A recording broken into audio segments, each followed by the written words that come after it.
కొంతమందికి మేము చేసే అభివృద్ధి నచ్చడం లేదు.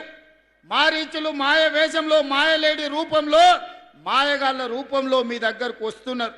నిన్న మొన్న చూసిన కొడంగల్ పోయినరు, లేకపోతే మహేశ్వరం పోయినరు, ఇవాళ ఇంకేడుకో పోయినరు.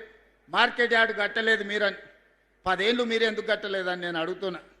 పెళ్లి చేసినా, కొత్తగా పెళ్ళైనా పిల్లనో పిల్లగాడో పుట్టాలంటే 9 నెలల్లో 10 నెలల్లో అవుతుంది కదా.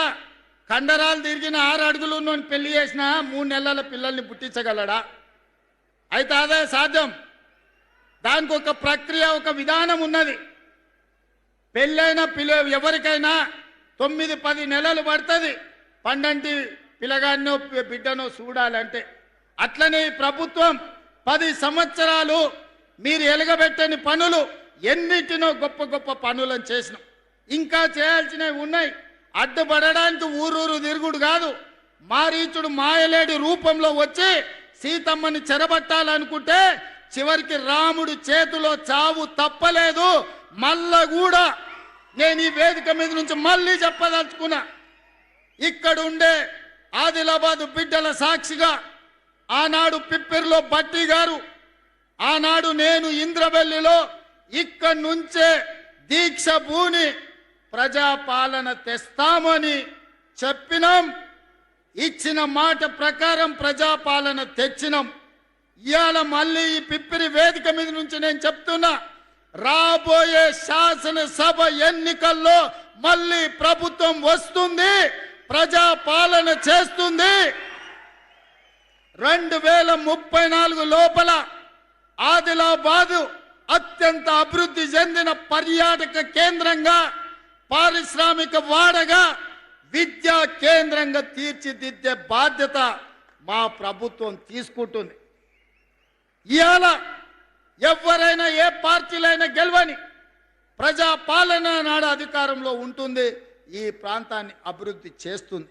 మిత్రులారా, కొంతనన్న ఓపిక ఉండాలి, సంయమనం పాటించాలి. 10 ఏళ్ళు వాళ్ళు చేయలేని పనులు, 10 ఏళ్ళు వాళ్ళు సృష్టించిన గందరగోళాన్ని, 10 ఏళ్ళు 8 లక్షల కోట్ల రూపాయలతో అప్పుల్లో రాష్ట్రాన్ని ముంచితే ఒకటొకటి పరిష్కరించుకుంటూ వస్తున్నాం. కొంత సమయం, కొంత వెసులుబాటు ఇవ్వాలి, కొంచెమన్నా ఆలోచన చేయాలి. అరే 10 ఏళ్ళు మనమే ఉంటాం కదా, అన్ని శాఖలు మన దగ్గరనే ఉండే కదా, ఈ 10 ఏళ్ళలో మనం చేయలేని పనులు వాళ్ళు చేస్తున్నారు కదా, అంతో ఇంతో అవకాశం ఇవ్వాలి కదా, కొంత ఓపిక పట్టాలి కదా. సంసారం ఏర్పడంగానే ఇంట్లో ఒకవేళ విడిపోతే మనకు గిన్నెలు, చెంబులు, స్టవ్లు తెచ్చుకోవడానికి కొంత సమయం పడుతుంది. ఏర్పాటు అయిన తర్వాత సంసారాన్ని సరిదిద్దుకోవడానికి కూడా కొంత సమయం పడుతుంది.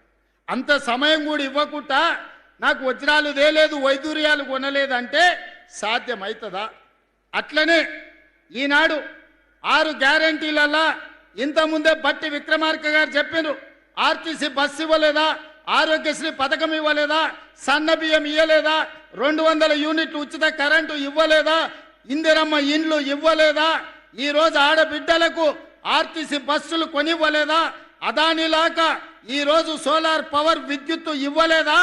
ఇలా చెప్పుకుంటూ వెళ్తే అరగంట మేము చేసింది చెప్పగలం. అసెంబ్లీలో మాట్లాడదామంటే రారు. ఏందా నువ్వు చెప్పేది వింటా అంటే చెప్పరు. ఎంతసేపు ఉన్నా లొల్లి పెట్టాలి, యాగి చెయ్యాలి, బురద జల్లాలి, ప్రజల్ని మభ్య పెట్టాలి. ప్రజలంతా అమాయకులు కాదు నాయన. మీ సంగతి చూసిండ్రు, 10 ఏళ్ళు చూసిర్రు. మీరు ఎన్ని పరిశాన్లు చేసిరో ప్రజలకు తెలుసు. ఆనాడు నేను అడుగుతున్నా, పెళ్ళామొగుడు మాట్లాడుకోవడానికి కూడా భయపడేది, ఫోన్లో మాట్లాడాలంటే ఓడించడం అని. అవునానే? రాజకీయ నాయకులే కాదు, ఆలు మొగుళ్ళు మాట్లాడుకుంటే కూడా ఇన్న రోజు. ఇవాళ బాజాప్తో రోడ్డు మీదనే మమ్మల్ని తిడుతురు. ఏమన్నా అన్నామే? ఎప్పుడన్నా ఏమన్నా అన్నామా? ఎన్ని మాటలు మాట్లాడుతురు? ఏమన్నా ఎవరి మీద ఏమన్నా కేసులు పెట్టామా? ఎవరు నన్ను సతాయించినామా? అందుకే ఈనాడు తెలంగాణ ప్రజలు స్వేచ్ఛగా బతుకుతున్నారు. మళ్ళీ నిర్బంధాలు కావాలి, మళ్ళీ గడీల పాలన కావాలని ఎవరైనా కోరుకుంటారా? ఆనాడు గడీలను బద్దలు కొట్టిన ప్రాంతమే, నిజాం సర్కార్ గడీలను బద్దలు కొట్టిన ప్రాంతమే ఆదిలాబాద్ గడ్డ. ఆ బిడ్డలే రామ్జీ గోండు, కొమరం భీముడు. గడీలను బద్దలు కొట్టిన ఈ ప్రాంతం నుంచి నేను చెప్తున్నా, మళ్ళీ గడీల పాలన రానివ్వము, మళ్ళీ రాక్షసులను మమ్మల్ని పాలించే పరిస్థితి రానివ్వం. ఈరోజు ప్రజలకు సేవకులుగా సేవలు అందిస్తాము. తెలంగాణ రాష్ట్రాన్ని అభివృద్ధి పదం వైపు నడిపిస్తాము.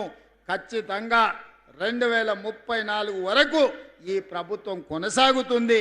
మా ఆడబిడ్డల ఆశీర్వాదం ఉంటుంది, మా సోదరుల సహకారం ఉంటుంది. మళ్ళీ వస్తా జూన్ 2 లోపల ఆదిలాబాద్కు చెప్పిన వాటిల్లో చాలా వరకు మళ్ళీ మంజూరు చేసి తీసుకొచ్చి మీ పనులు ప్రారంభించే కార్యక్రమం చేస్తా. మళ్ళీ వచ్చే కార్యక్రమంలో ఇదే ఉత్సాహంతో ఇదే అభిమానంతో మనందరం కలిసికట్టుగా పనిచేద్దామని తెలియజేస్తూ మీ అందరి దగ్గర సెలవు తీసుకుంటున్న ధన్యవాదాలు మిత్రులారా.